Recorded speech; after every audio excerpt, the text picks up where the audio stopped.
Hello. Welcome to the IOP's China Challenges, a nation's problems viewed from the inside out. My name is Anderson Hu. I am an event ambassador for the IOP and a first year studying economics and history at the college. It is my pleasure today to introduce our wonderful group of panelists, Mr. Dake Kang, Professor Dali L. Yang, Professor Deborah Seligsohn, and moderator, Ms. Susan Jakes. Mr. Kang is a decorated journalist working for the Associated Press, a Pulitzer Prize finalist, and a fellow Chicago history major. Mr. Kang works tirelessly to write and produce stories straight from Beijing. Besides the Associated Press, Mr. Kang has experience at CNN, Fox News, and Times of India. Professor Yang is a William Claude Rivas Professor in the Department of Political Science and Senior Advisor to the President and Provost on Global Initiatives at the University of Chicago. After receiving his PhD at Princeton University, Professor Yang joined the University of Chicago in 1992 and has since served on numerous academic leadership positions, including founding faculty director of the University of Chicago Center in Beijing and chairman of the Political Science Department. He has authored numerous books on Chinese politics and governance, and most recently has focused his attention on China and the COVID-19 pandemic. Professor Seligsohn is an assistant professor in the Department of Political Science at the Villanova College of Arts and Sciences. Prior to receiving her PhD from UC San Diego, Professor Seligsohn worked for the World Resources Institute and has over 20 years experience in the State Department.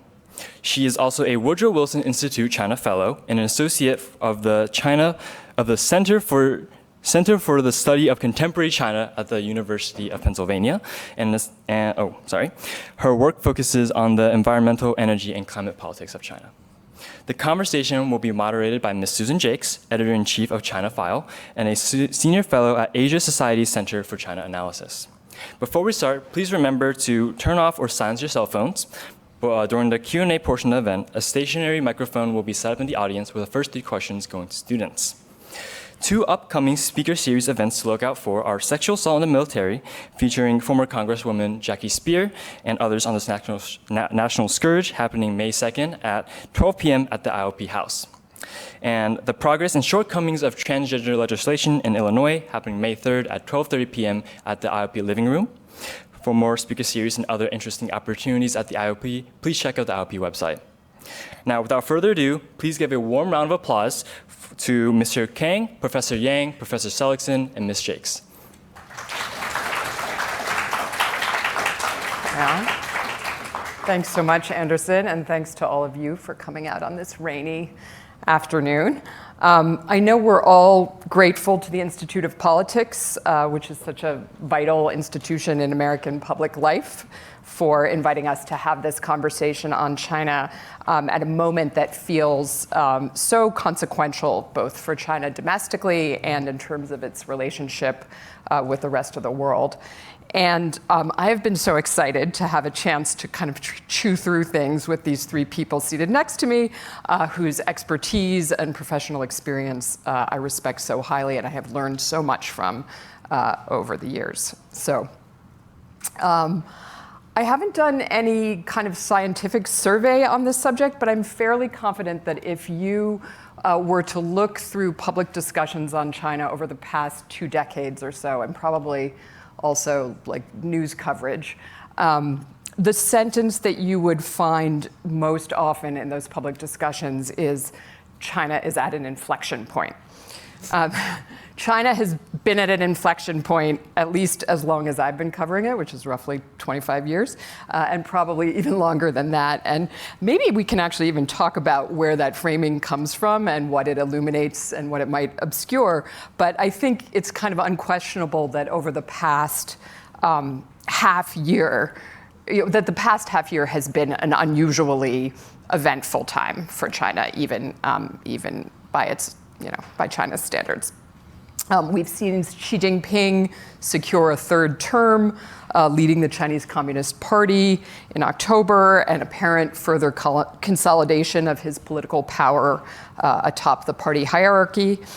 Just a few weeks later, we saw public demonstrations across China in November, which are often called the White Paper protests, that were the largest demonstrations of their kind in many years, followed quickly by the precipitous end of China's Zerocovid policy and the huge and chaotic outbreak that followed, and then the reopening that followed after that. And that's been to say nothing of escalating tensions with the United States, especially since the balloon incident a couple months ago, a flurry of increased diplomatic activity just even over the past month, and a mixed set of signals from Beijing on the direction of the economy, which is clearly a central focus for the government at the moment. So there's a lot to talk about. But before we really dig in, I promised these guys that I would ask them just one really quick question that I'm interested in, which is to tell us in just a few sentences what has surprised you most about these eventful past 6 or 7 months. I'll start with you, Dali. Oh, I think actually in many ways I wasn't too surprised, but it's really interesting to see how the exit from zero COVID happened, because it happened earlier than I anticipated a little bit. But at the same time, the dynamics was really interesting. Deb? Yeah, I'm kind of in the same boat as Dali. I mean, it reminds me, I was in Beijing in early '89, and you could feel this massive tension, but you had no idea how it was going to play out.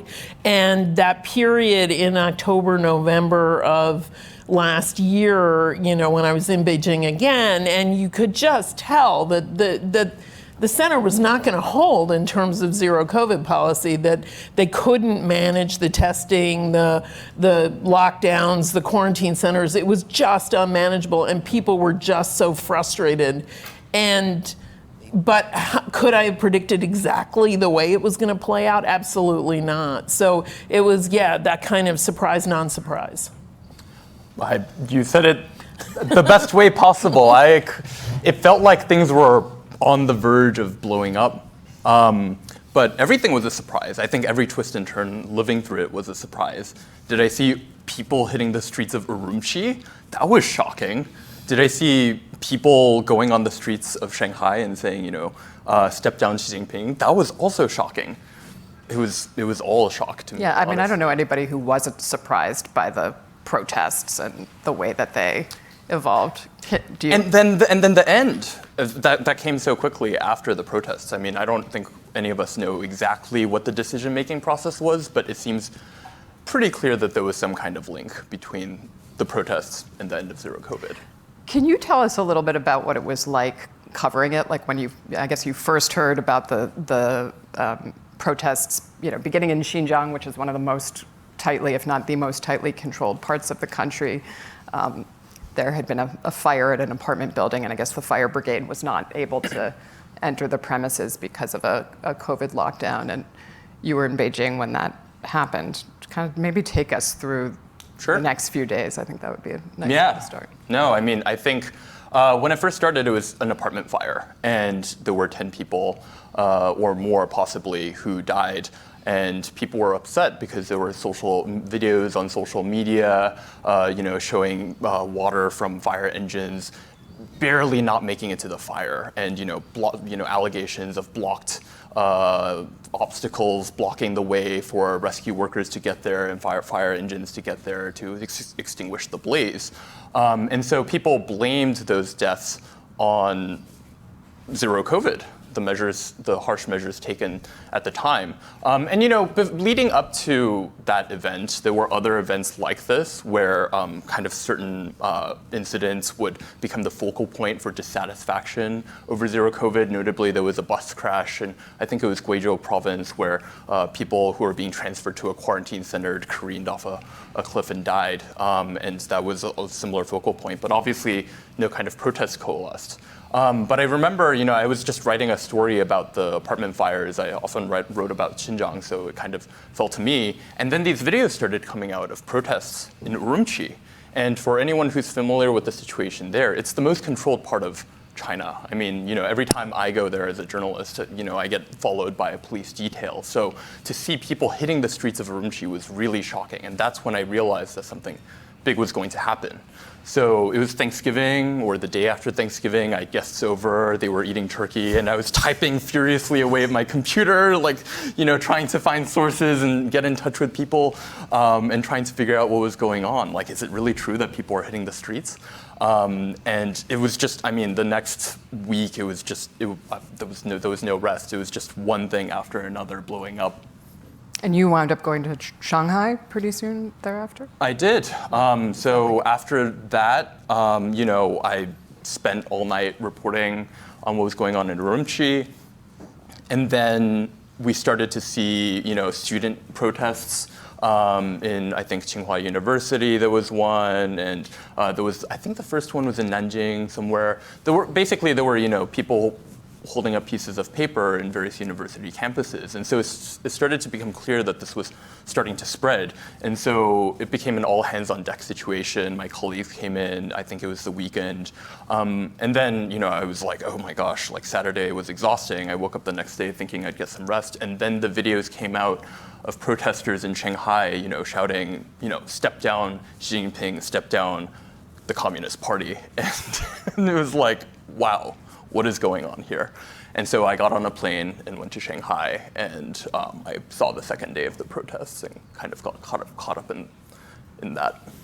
You were also were you in Beijing at the time?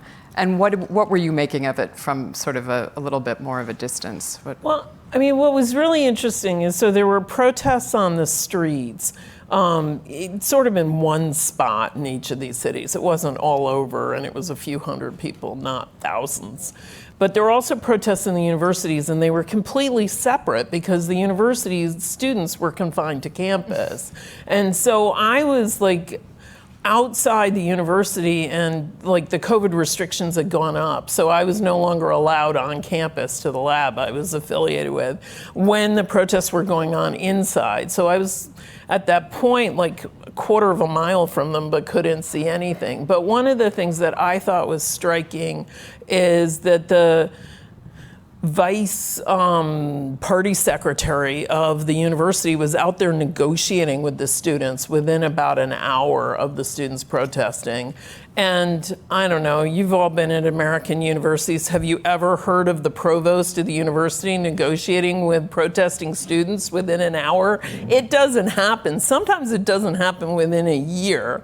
So what what they were negotiating about was like very granular stuff about quarantine rules and what their life was like, because their life was really difficult. They'd been stuck on campus for the entire fall semester, and they were really unhappy, and they were also really worried because they weren't able to go out and look for jobs, look for internships, all the other things they need in an economy that was careening to a stop, right? And so the university provost was out there, he negotiated with them, they made some kinds of agreements, everybody went home.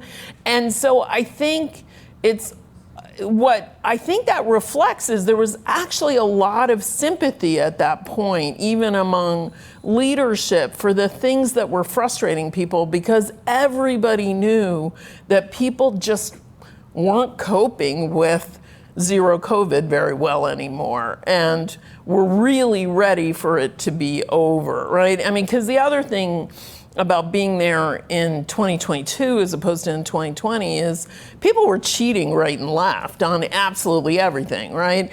And so there was COVID all over rural China in November, because if you were from the countryside and your throat started to scratch, you didn't go get a test, you left town.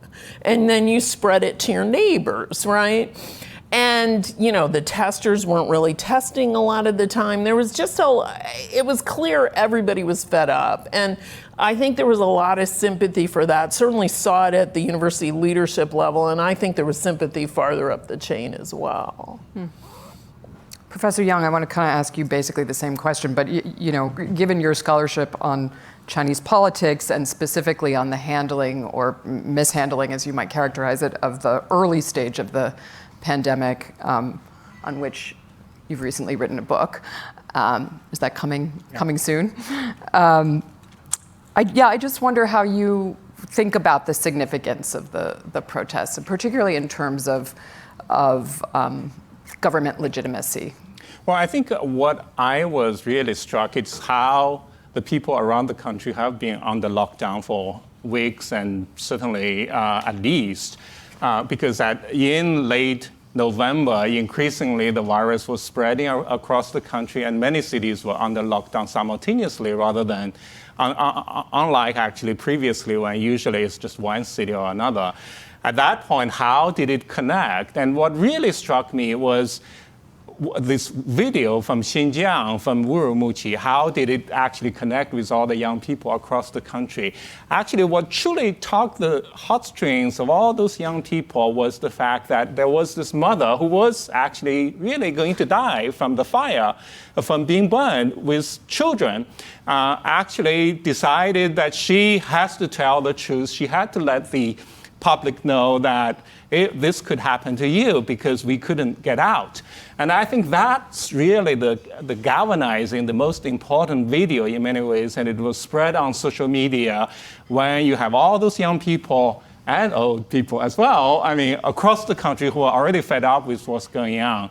But I do want to mention, though, what's really remarkable in November, though, is I was aware of very senior people in the hierarchy who are running the policy. They didn't really know what was going to happen, actually. So sort of when sometimes I would come and say, oh, this cannot hold, and so they were still trying to hold the zero COVID at that point. Yeah. One explanation that I've been hearing mostly anecdotally, but there's also been a little bit of research on this, academic research on this, is this idea that the pandemic controls accelerated changes that were already underway under Xi Jinping in terms of ordinary people's experience of being governed or their perception of being governed. And Dake and I were talking about this a little bit yesterday, but I think it's fair to say that for a significant portion of the people that I interviewed when I was a journalist in the 2000s, the arm of the state didn't seem to reach very far into people's everyday lives. Like, obviously, if you were a political critic or a worker protesting or a farmer who had their land taken away or a religious minority, then yes, you were aware of the presence of the state. But for, urban professionals and even migrant workers and most of the people that I talked to, they just didn't feel like politics was kind of a pressing concern. And it seems like this sort of regime of control, both online and in person, that was kind of growing under Xi Jinping before the pandemic, really just intensified so much when you had kind of really local governments like the neighborhood and sub-neighborhood level governments suddenly empowered to tell people when they could and couldn't leave their apartments, or lockdowns happening really suddenly, or just people feeling like they couldn't get accurate information, like they knew that there was COVID in their community and it was not being reported. That all of this sort of contributed to a more widespread awareness of and like irritation with government control. And I wonder what you make of that, and if you think it's accurate, what might the longer term effects of that be? Is that just going to go away, or?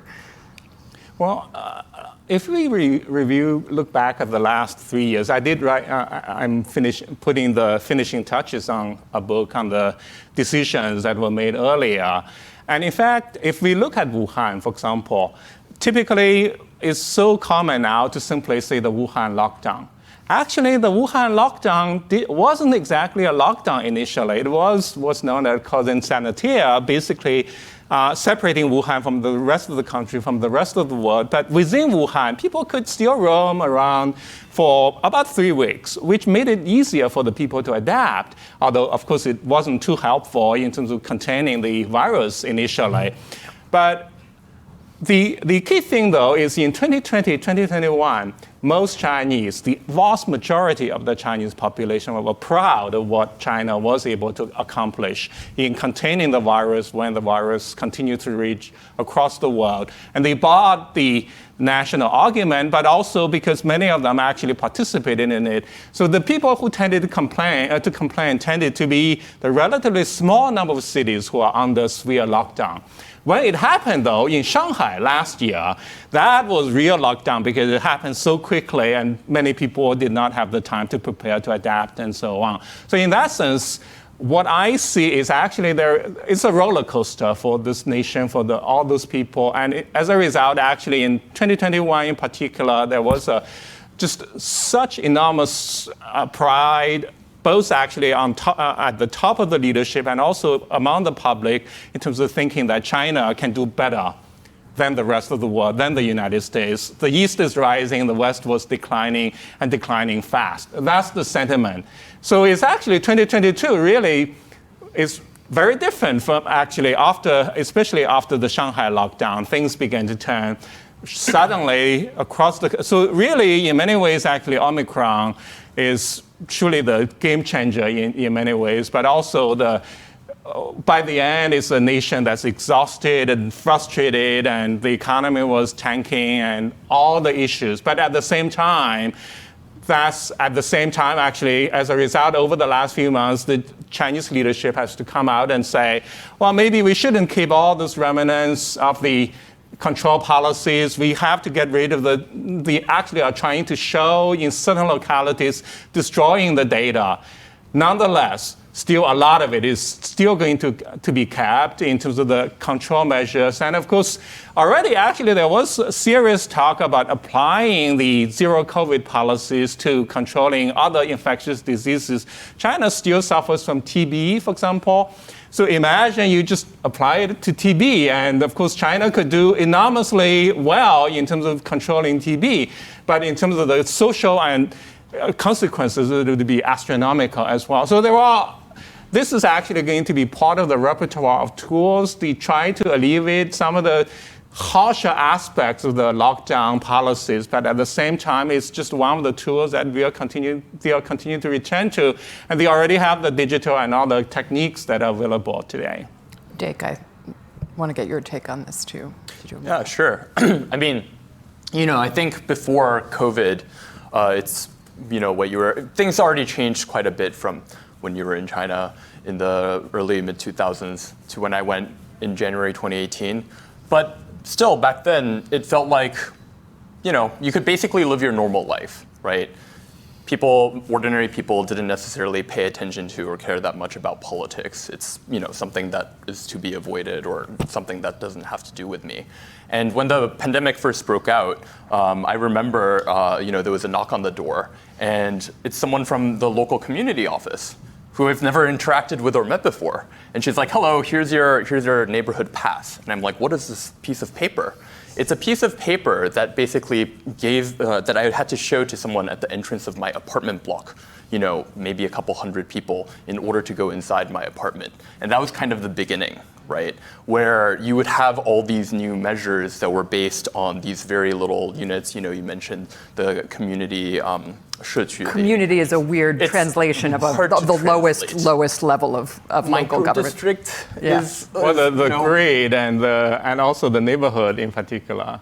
It's hard to translate, but basically, Chinese cities, provinces, Chinese cities are divided up into small blocks. And COVID kind of enforced these boundaries in a way that didn't exist before, because all of a sudden, sometimes you'd have to have, close off certain blocks to isolate people. If you had some cases, you would want to get it under control, and all of a sudden, the neighborhood cadres would want to pay more attention to where you're going and where you're coming.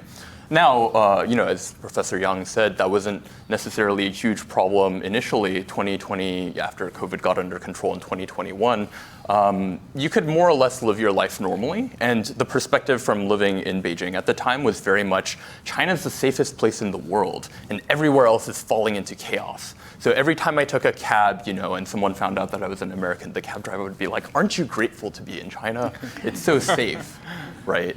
And people were really proud, and America. I mean, I don't have to say more about the response in America, but the contrast was pretty striking. I'll just put it that way. And I actually did a motorcycle journey from Beijing to Hainan at the end of 2021, fall of 2021, and I encountered almost zero COVID restrictions at the time. So it was really pretty free, and people were really happy. When Omicron came onto the scene, that's when things really started to change, because all of a sudden this old playbook of lockdowns and mass testing started to fail. And that's when you really started to get these crazy lockdowns. Shanghai was probably the most prominent one, I think, both because the city doesn't really have the infrastructure for it. I mean, it's one of the more liberal cities, so they didn't necessarily have the infrastructure to transport food to everyone. It's not, it's one of the more liberal cities. And also a lot of the residents are more cosmopolitan. Maybe their expectations are a little bit different. I actually knew, for example, someone who moved from Beijing to Shanghai because he wanted to get away from what he was perceiving as the increasing controls in Beijing to a more liberal area. And so, when Shanghai was put under lockdown, that was really a shock for a lot of people. But there were so many other places that suffered as much, if not more. I mean, there's Rayleigh, on the border between China and Myanmar. And I mean, they were almost under continuous lockdown for all of 2022. And you don't hear those stories as much. And 2021 too. And 2021 as well. 2.5 years. It's just continuous lockdown. And so it was just built. And, initially it was like, oh, life is normal, life is fine, and the rest of the world is falling into chaos. And that narrative really started to change last year, because the measures just got crazier, and the rest of the world was returning to normal, right? So you would see, people are going out again, people are resuming their normal lives, the World Cup was going on, nobody was wearing a mask, and what are we doing? What's going on here? That was how things kind of started to change. So I think one of the key things is that what really changed it was that Omicron was so infectious and so rapid that these tests where you tested daily and didn't get the results back for a few hours, and then they had to find the neighbors and all this, just couldn't control it. And I think one of the things that I think is really important, and especially Dali alluding to the idea of what does this mean for the control of other infectious diseases, is at the beginning of the pandemic, one of the things I kept hearing from epidemiologists and virologists is that a pandemic is over when people say it's over. It's not actually over at some technical moment in the disease. And I think we've all learned that in the last 3 years, and all of us, to some extent, have decided that our pandemic is over at a different moment in time, right? My friend was just bugging me because I had sworn I would never get on an airplane without a mask again, and honestly, after those 3 months in China, I just can't do it anymore, and I don't get on airplanes with masks, even though I think it's a good idea. But So all of the places that had controls for longer ran into a lot of political headwinds, right? Not just China, right? I like to follow New Zealand politics, and Jacinda Ardern, she had lots of reasons to step down, but one of them was she was way less popular than she had been 2 years earlier, and that there was a lot of frustration with how slow New Zealand was to step out of their zero COVID policy, even though that was a much more democratic and openly arrived at zero COVID policy.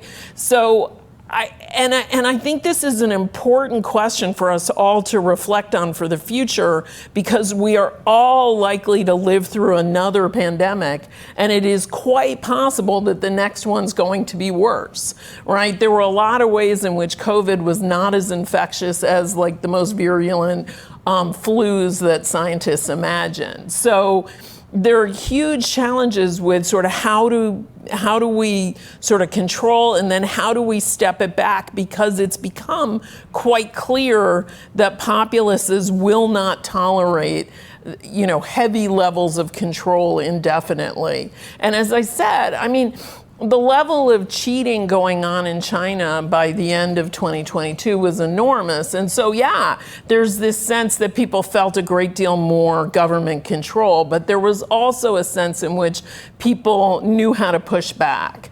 And they did in a lot of different ways. Now, they didn't feel like they could in all ways, which is, I think, why the Xinjiang fire so resonated with people. Because if you want to say, going back to your first question, what was the most surprising? It's a group of Han people protesting on behalf of a group of Uyghurs, because that has not been the norm in China, and the Uyghurs have suffered a great deal, right?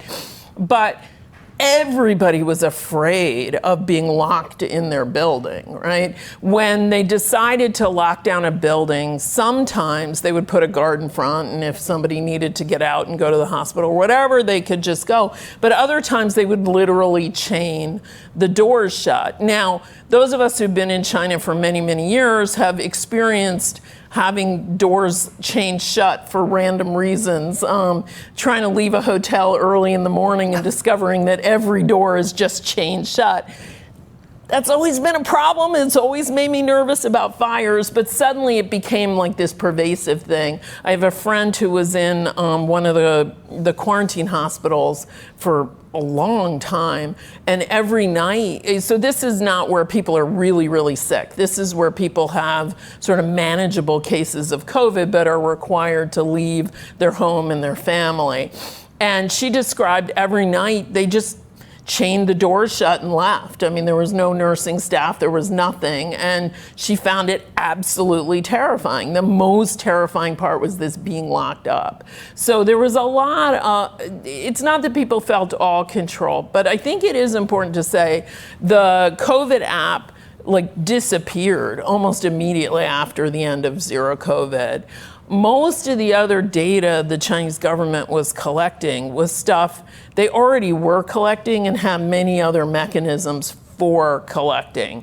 So how much, especially these local level government entities, are going to be interfering visibly in people's lives moving forward is a big question, because in so many countries, whether it's New Zealand or South Korea or any of the ones that actually had effective COVID control, everybody was feeling a lot more government than they do in normal times. And also the other thing about the housing developments, as I like to think of them, is many of them had gone to pretty strict entry-exit requirements long before COVID. I visited so many places that now have facial recognition and things like that to get into them. And which ones do and which ones don't, I can't explain based on any obvious principle, because the development I lived in, you could just walk in and out. I mean, in theory there was a guard, but if they thought you lived there, they weren't checking.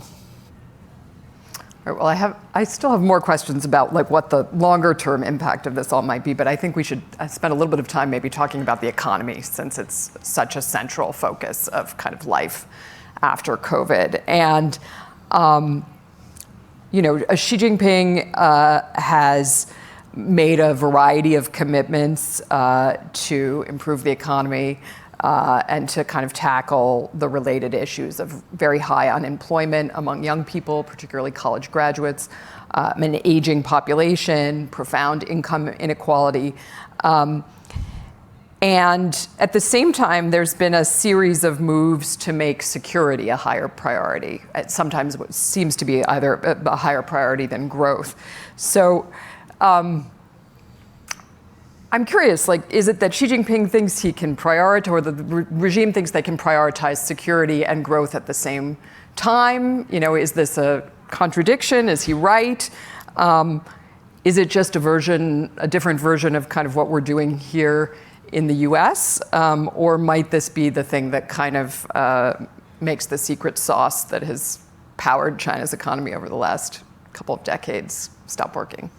You want me? Yeah, you start. Yeah, well, that easy. When we think of zero COVID, actually, Xi's basically instruction was, let's have zero COVID and economic development. So it's actually sort of what is really remarkable about the capricious sort of agenda of Xi is he tries to do everything, actually, literally.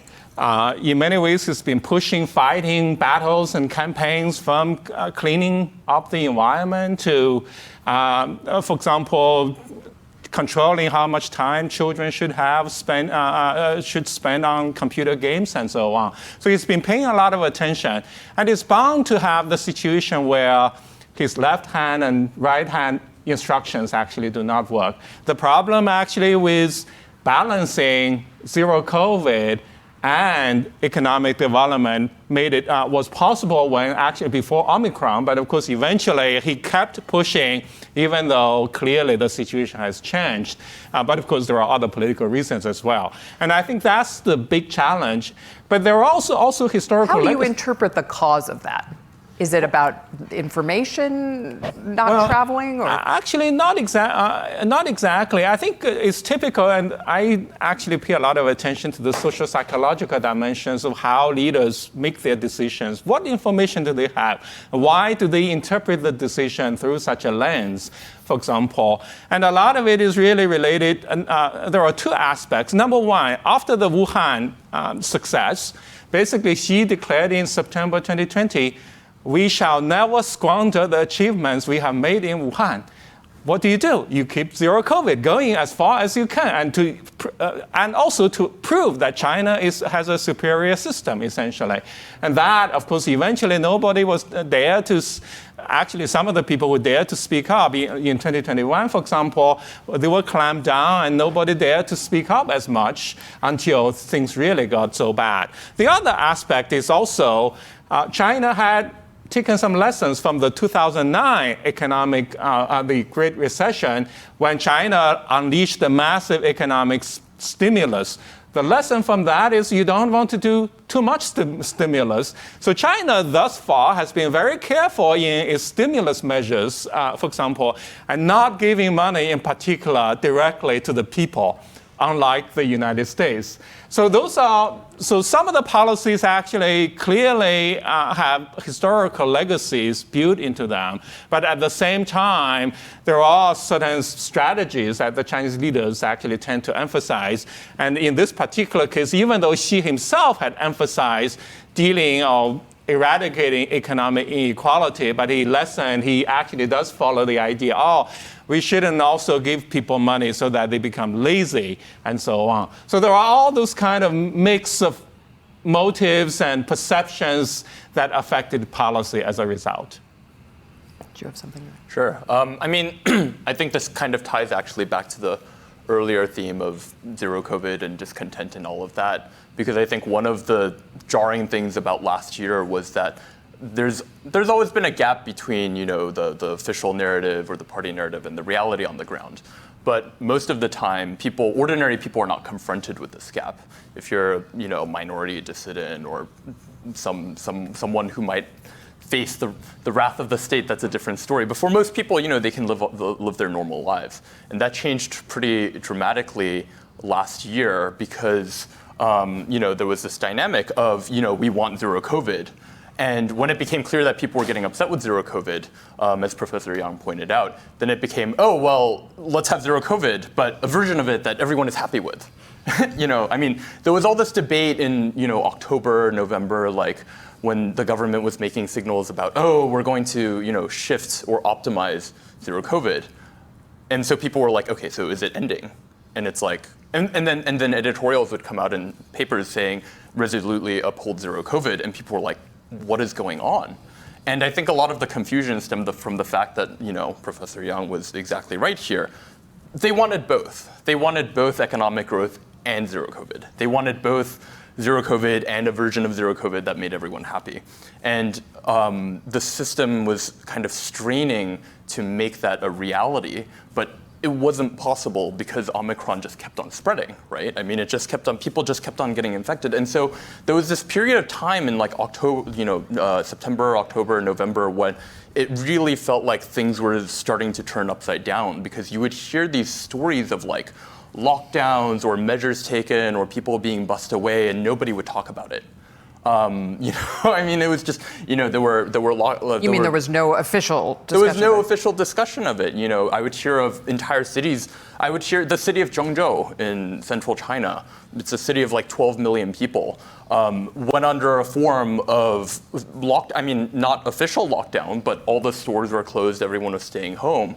And there was nothing in the news about it. And for people who live through that kind of reality, it's so jarring to be in that situation and then see that nobody is saying anything about it. And so, going back to the economy, I think there's kind of a similar. So after Zerocovid ended, I think some of these stories started trickling out about the damage that Zerocovid had done to the economy. I heard one particularly harrowing story of a person who ran, like a chain of milk tea restaurants, stalls, I should say, between 3 different provinces in China, in Beijing, Tianjin, and Hebei.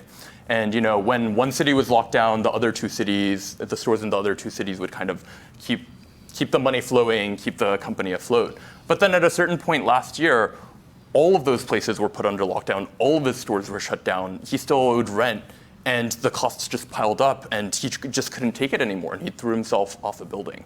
And that was the end of him. And the story didn't get talked about. Nobody would talk about it openly because it was sensitive. And dissatisfaction or that kind of damage, you couldn't really necessarily talk about it openly because the entire thing had become so sensitive. And so it's hard to say where things go from here. I think the authorities very much know that the economy has undergone a lot of damage, and I think they're trying to repair that.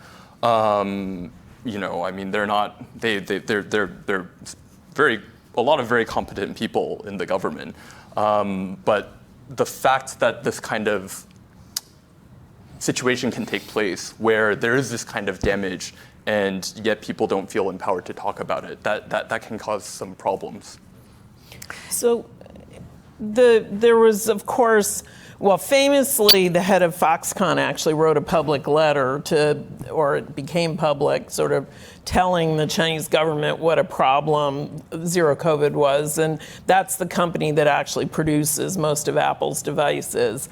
I would be shocked if there weren't lots of Chinese state-owned companies that weren't saying the same thing to them privately. Certainly the European Chamber also put out a very public letter. So there was a lot of pushback from the business community, and that was information that I think was being given in ways that would get up the chain.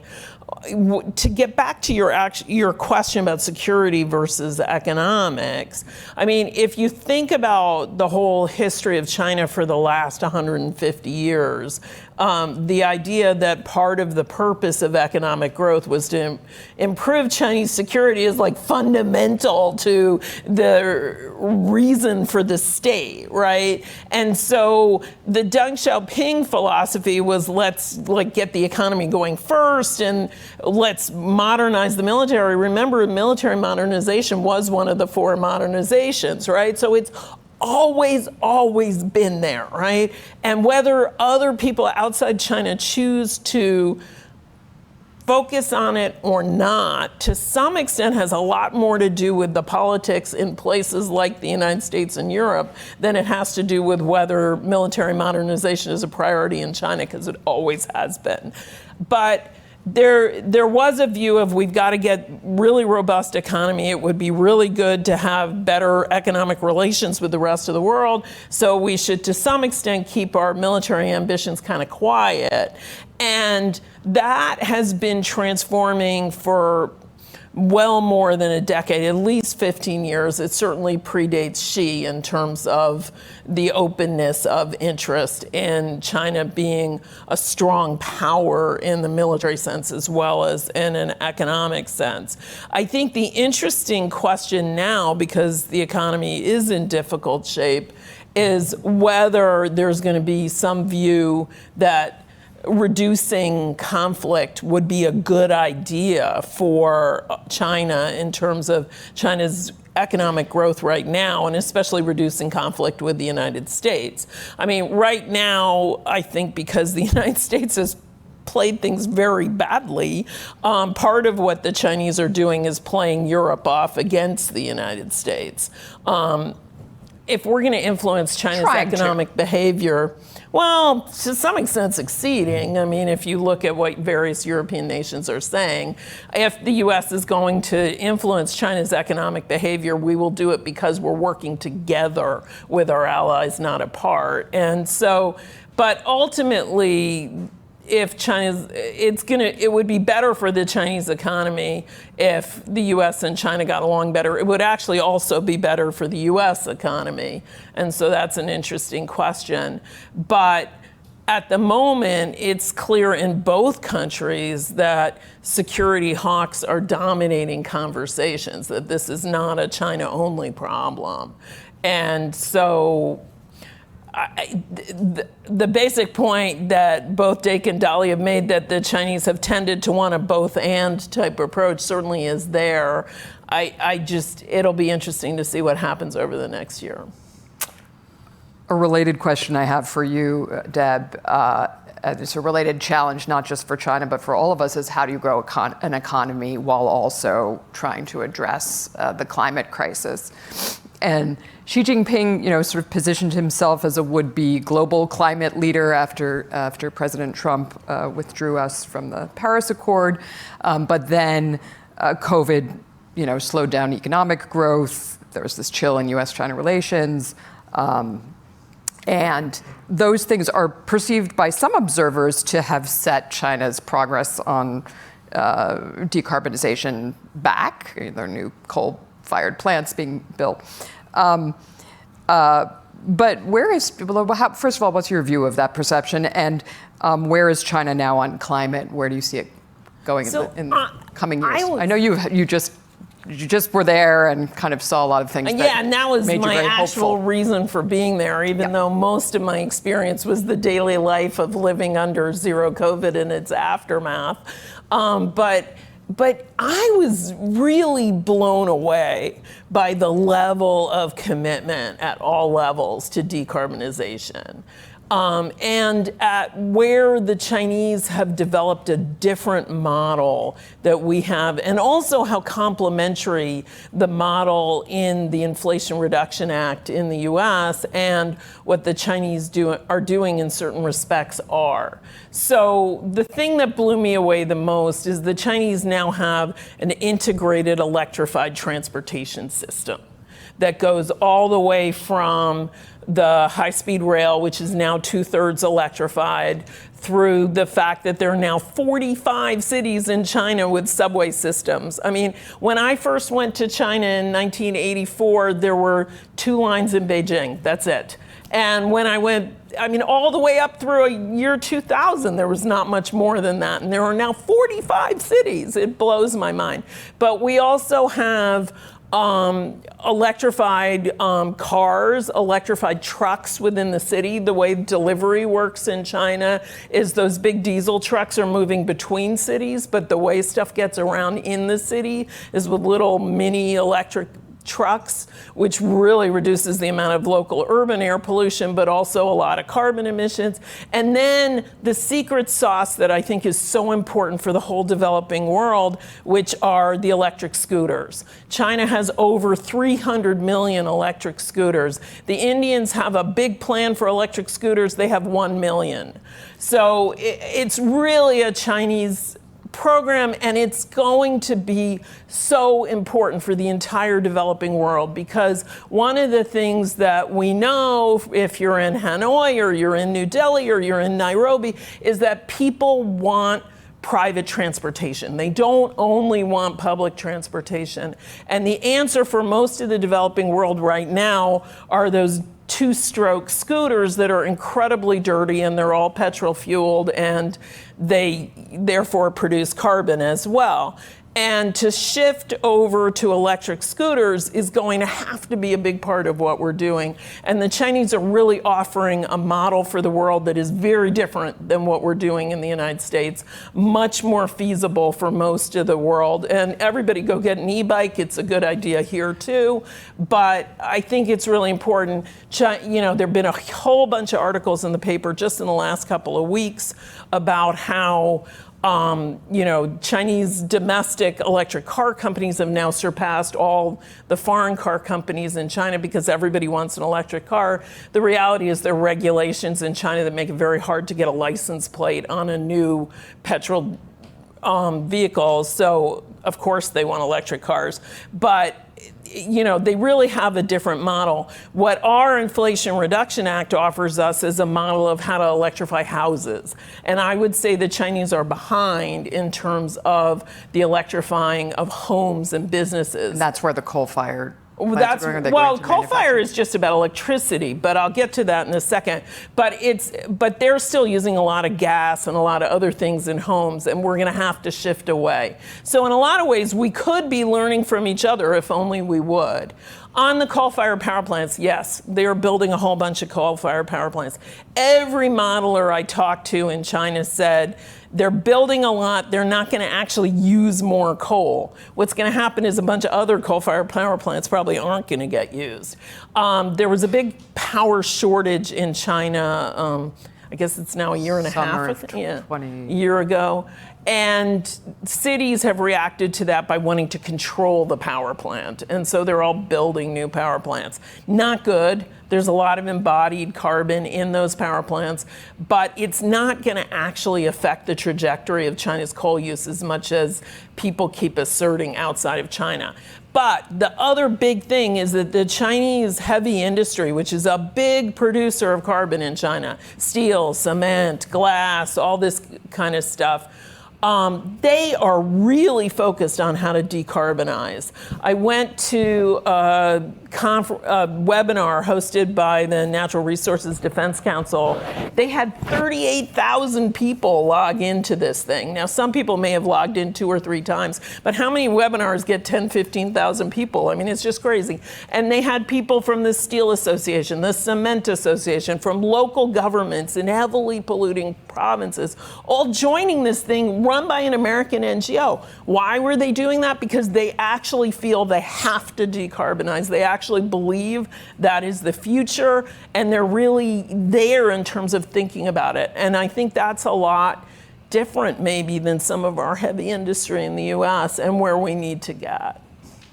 Well, on that mostly optimistic note, I think we can now turn to questions from all of you. I did want to talk a little bit about China's sort of reopening and international relations, but maybe we can come to that. Maybe some of you will have questions about that. So I think you need to line up at the mic, and students get the first 3 questions at least. So, and if you could identify yourself just a little bit before you ask your question, that would be great.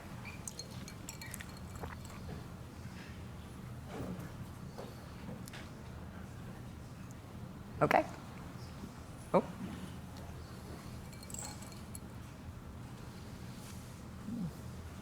Go ahead. Good afternoon. My name is Helen Chen. I'm a second-year student here in the College of the University of Chicago.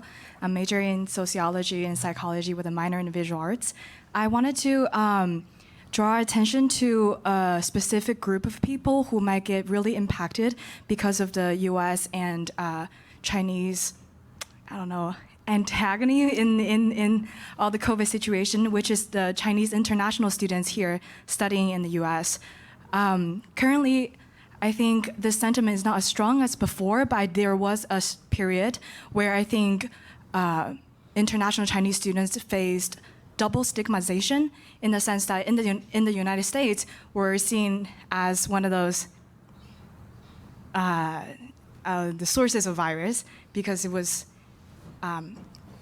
labeled as the Chinese virus by Donald Trump and popular rhetoric in the media, where another source of stigmatization came from home, in the sense that we are seen, especially when we travel back to China during the period where the pandemic got really worse in the United States and we wanted to go back home, we were seen as kind of the bringers of virus back to China where situations are getting better. So in that sense, we're not welcomed by our people who are supposed to be seen as like where I was supposed to feel a little bit more belonging. I was wondering if this dilemma for the international students will continue to persist or even get worse or better, given that there is still this sense of China versus the US, who is better, who is worse, that rhetoric among the Chinese population. And how will that position this population of international Chinese students, also given the fact that this population is growing in its sizing every single year. Yeah. Thank you. Thanks so much. That's an excellent question, and it was actually it was very close to something that I was going to ask all of you. I might just add on a tiny bit, which is, what happens to the professional world that we all inhabit if those kinds of dynamics persist. So maybe any of you who want to take it, go ahead, Dake. Sure. I mean, it's very worrying. And, as a journalist, I'm not supposed to make commentary, political commentary or whatever, but I will say that, when I interact with officials or academics or other people who kind of operate in the space between the US and China, people are pretty reasonable. I mean, people know what's going on. And there's, I think, a sense almost on both sides that we're riding a tiger that nobody has full control over. I mean, take, for example, the balloon incident in February. I think building up to that, there was a real sense in both the US and China that, we kind of need to calm things down. And then this whole spy balloon thing blew up in the media. And of course, Blinken, Secretary of State Blinken, canceled his visit. And I met someone from the US Embassy like a few days later, and I was like, how are you doing? It was totally unrelated to the balloon, and I was like, how are you doing? And she rolled her eyes, and she was like, oh God, this is like an episode of Veep, right? And then I'm meeting someone from the Chinese Foreign Ministry, and I'm like, we really want more visas for American media outlets, we think that it'll really help with more nuanced reporting if you get it from on the ground in Beijing instead of just listening to this echo chamber in Washington. And he was like, that's all great and good. That was supposed to be on the agenda for Blinken's visit, but I guess that's not happening anymore. And I was like, oh, that's... And so, when you talk to people in both countries, there's just a certain, I think everyone realizes this is a problem, but there's just a certain feeling of like, well, what are we going to do about it? So I will say, I think the people-to-people stuff to some extent has gotten better, as you mentioned. I mean, when I was back in China, I actually felt like I was more welcomed in a way than I had been at any point since the 80s. That, way back in the old days, of course, having international visitors was somewhat exotic and people were really thrilled to see you. And then, of course, people just got used to it, which is cool. Any global city, they shouldn't really care. But the people in China had felt so cut off by the time I got there in October 2022 that I was getting a lot of people, just sort of random people, expressing just great pleasure to see that anyone was visiting. So I do think, and the anxiety level about COVID has gone way, way down. So I think in terms of the going home part, I think that's going to be a lot easier than it has been. What really worries me is the treatment of Chinese scientists in the US. And while we've changed the terminology and we no longer have a China initiative, I think there's still a lot of sort of over scrutiny of Chinese American scientists and scientists who are Chinese nationals in the US. There are very few cases that have, there are no cases that have ever shown with academics that there was any spying at all. I mean, if they have been convicted of anything, it's usually for like misstating something on a grant. And often that's because they really don't have the money for lawyers to fight it all the way to the end. And it's easier to do a plea bargain. So that has become, I think, a really difficult issue that is really hurting a lot of Chinese Americans. And I don't think the administration has done enough to try to deal with it. I will say I do think there's also more scrutiny in China of people's international connections as well. And there's more control on people's travel plans than used to be the case. I mean, that started to increase again more than a decade ago, but it's definitely increased as well. So I think some of this stuff, when we start to get into the more substantive relationships, is really, I think both sides could do better. All right, we have so many questions that I think we all need to move along a little bit more. Thank you very much. Briskly, thank you. So maybe just one of you can respond to each question, and then we can talk afterwards. Go ahead. Hi, everyone. My name is Yuro. I'm a second year in the college. I study law, letter, society, and data science. I was originally from China. I was born and raised there until I was about 14, 13 years old. Then I spent a year in New York, and then went to high school in the States, and now here I am. So my life is pretty much divided between receiving news media sources from both China and the United States. Being educated in here made a lot of my thinking pretty much westernized, in that I believe in the government being able to hear people and respond to people's thoughts, which is not something that was quite present when I was little in China. So I guess my question is, this pandemic and everything that has happened surely highlighted the difference both politically, legally, and mostly politically, between those two countries. On one hand, you have a capitalist democracy that have lots of flaws in of its own, but people's voices can still travel to the highest levels of decision making.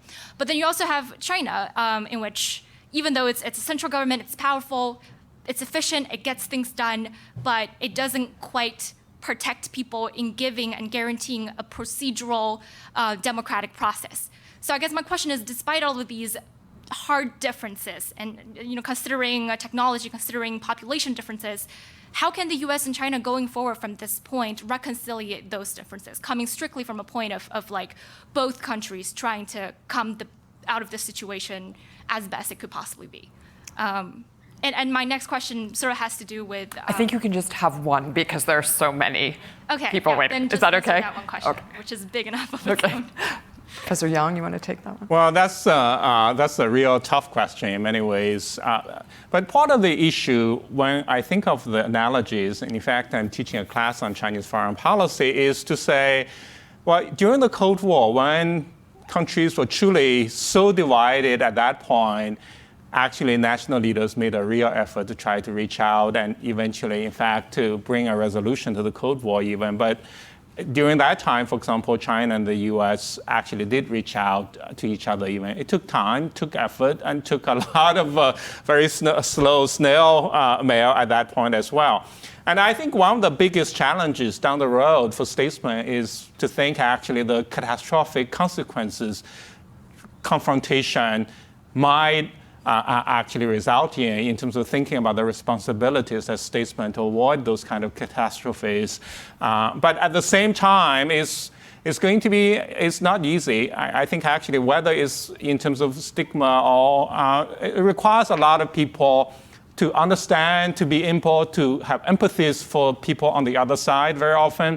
And communication is very important. When we have 3 years when people hardly traveled back and forth, it made it much harder.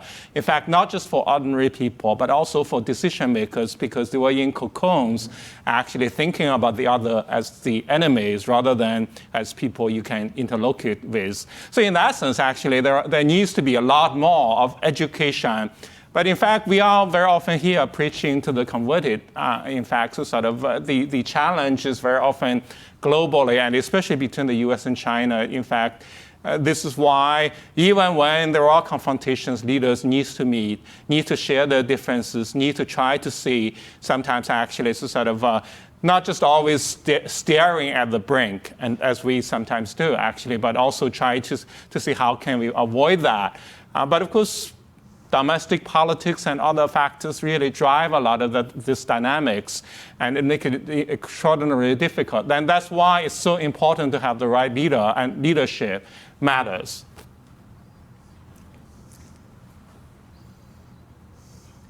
Hello, my name is Simone, and I'm a second year in the college. I study biochemistry, and I'm not a spy, I swear. And I have a question for Professor Yang. I'm initially from China, and my family come from Beijing, Shanghai, and Xinjiang, all of the hotspots of quarantine. I was very agitated by the lockdown policies in Xinjiang, and that's why I went to the white paper reformation here in the embassy. And then I realized a lot of the people there were actually international students or a lot of Chinese Americans or immigrants. But I'm surprised to see that the inland media actually labeled them as 境外势力, which really surprised me. So I wanted to ask you about why do you think China categorized all of these, all of the Western media's broadcasting of Reformation or liberation as foreign, and how do you think that is somehow slow down China's reopening up of its border because it has something to do with the politician's psychology? Oh, absolutely. I spent a lot of time looking at the psychology of the leadership and also of the public in the process. But of course, when you think about it, actually, whether it's the virus or hostile forces, it's actually all about managing the Chinese body politic vis-a-vis the other. It makes it much easier if you're the leader, if you're the political leader trying to make decisions for the public and also to mobilize the public against something. But of course, it also has consequences, whether it's stigma and other things. But historically, of course, if we look at the history of political campaigns and others, I mean, political parties, but especially the Communist Party, likes to always identify enemies, right? Adversaries, foes. And in fact, Mao has this famous saying, is essentially to know who are your friends, who are our friends, who are our enemies, and all that. By doing so, it actually helps to mobilize the public, organize the forces, and of course, it's the kind of process, and those habits do not disappear, and it becomes very easy in many ways actually for leaders to resort to that, especially when we have a leadership who grew up in those ages actually in many ways. And in many, I mean, I don't want to go on for too long, but clearly that's partly, in fact, the Chinese public for quite a bit of time really considered all the people who are returning from overseas, including Chinese students, as the bearers or potentially bearers of the virus. They are potential carriers of the virus. In other words, they need to be quarantined, controlled, and so on. Okay, thank you very much. And of course, that same label, 境外势力, was, hostile foreign forces, was applied to the protests in Hong Kong. Okay. I mean, it's not unusual that when Chinese people protest, it's blamed on foreigners. BioNTech, the company that developed the mRNA vaccine technology, had a joint venture with Pfizer to scale up production, and it also had a joint venture with Fosun, the Chinese big pharma company. But at least as of the beginning of the year, that vaccine still has not been approved for use in China. So here's an example where techno-nationalism really laid at the foundation of the Zerocovid fiasco. And also I'd like to connect that with a point you guys had made that more conflict has harmed economic growth now. So my question really is the nationalism card that the CCP uses to legitimize it something that could easily backfire? Is it only viable because of a kind of information management and really suppression of facts, like that this that they had a vaccine ability, but techno-nationalism was really a decision not to use it? So is this nationalism legitimacy actually something that's fragile and that could flip around? You want to take that one? Yeah. But I want to make sure we get one more question after this. So a couple things. First of all, the Chinese now have some mRNA vaccines of their own. They have a lot of vaccines. I think at the time that they chose not to go ahead with external ones, there was no disease in China, and so they thought they had plenty of time. The bigger mistake that they made was that they also had a deal to produce Paxlovid, and that never went anywhere, which I suspect is because the government didn't do a procurement.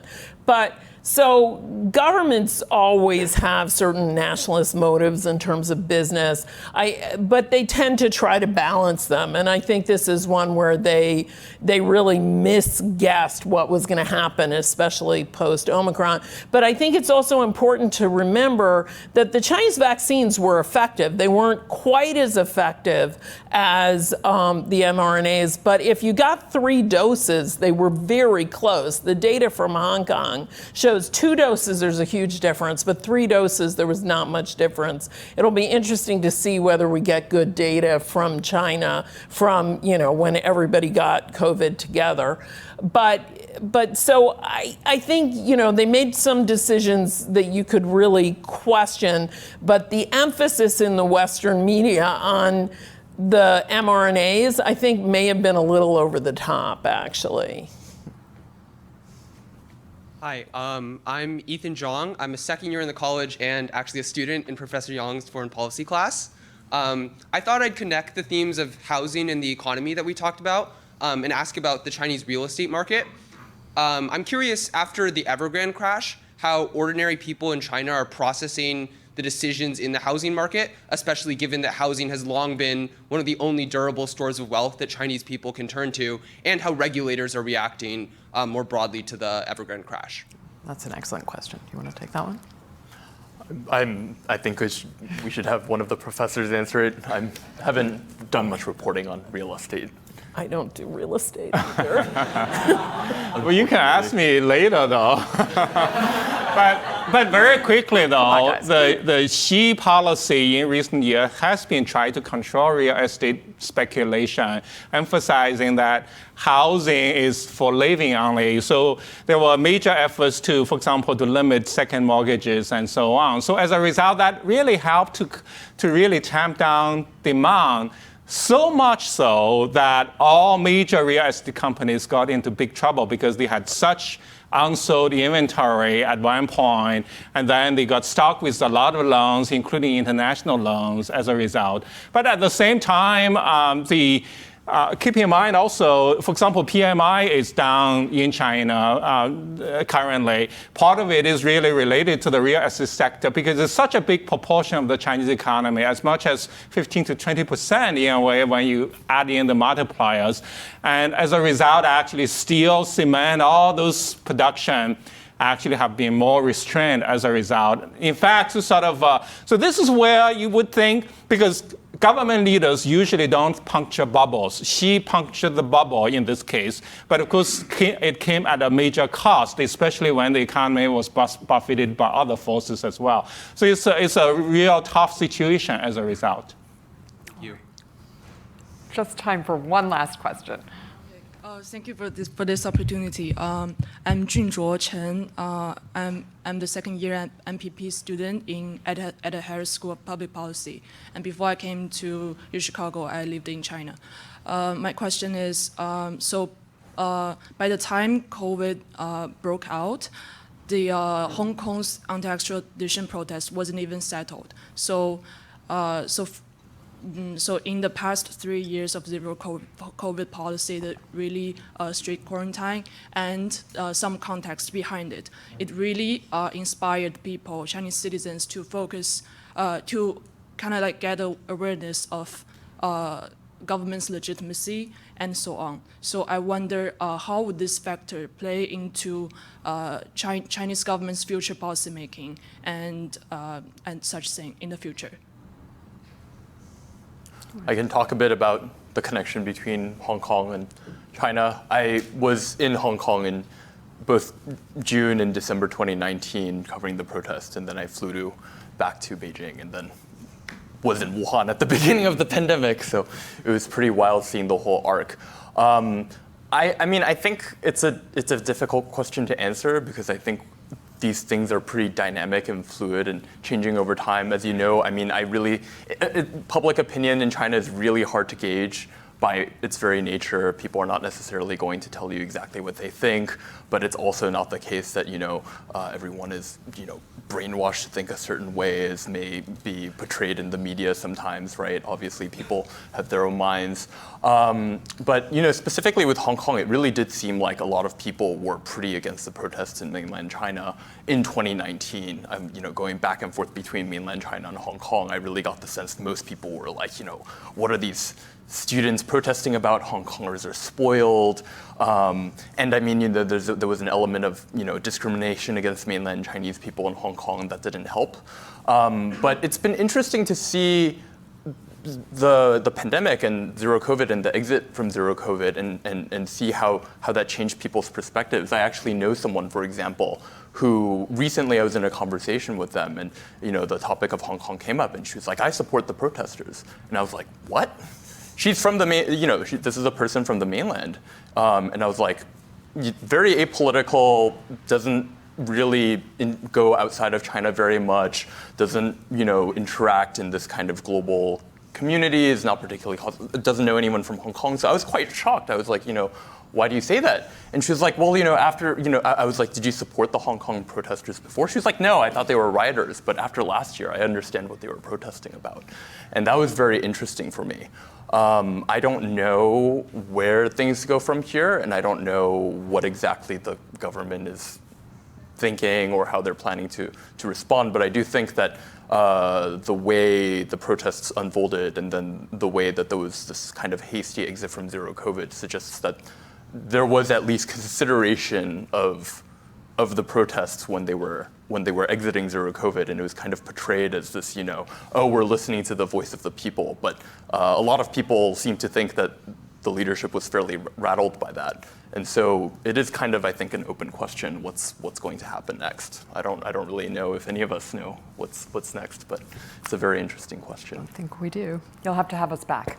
So I think with that, we have to wrap it up, but I'm hoping that Professors Yang and Seligsohn, you get to be a professor, and Kang will stay around afterwards and maybe can answer some of the questions of folks who didn't get a chance to ask them. So thanks so much for joining us. And,